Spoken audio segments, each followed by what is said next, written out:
Mən bir günü bir onsuz ömürlə dəyişərdim.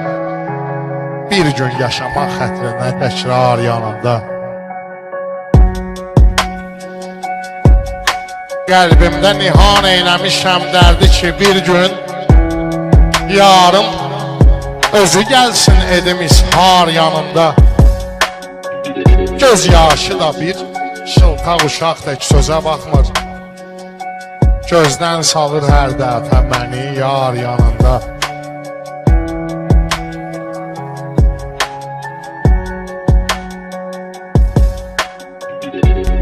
Gözlərin aldı məni, kəməndə saldı məni.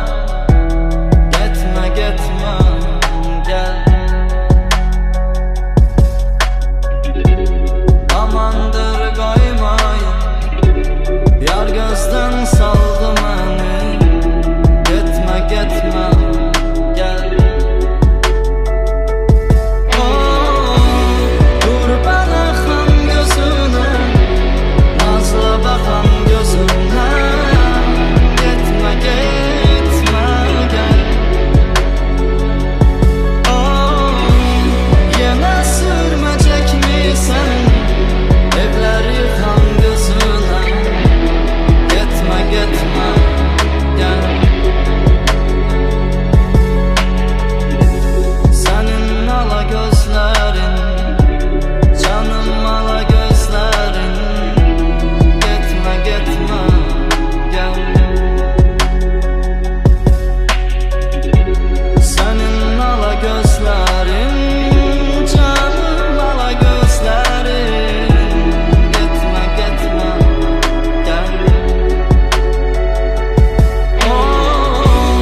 Qorxuram bir gün öləm, ya da qala gözlərin. Getmə, getmə, gəl. Qorxuram bir gün öləm, ya da qala gözlərin. Getmə, getmə, gəl.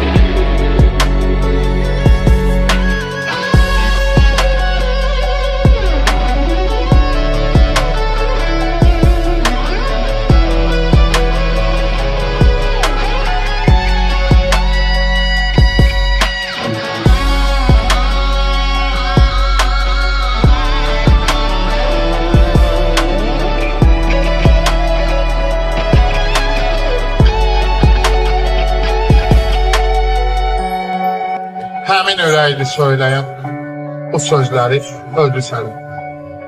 Səni sevən ürəyimin belədir son sözü sənin. Mənə, mənim sevdiyimi mənimki tək tanıtmasan, mənə görə keçmişini unutmasan, özüm unudaram səni.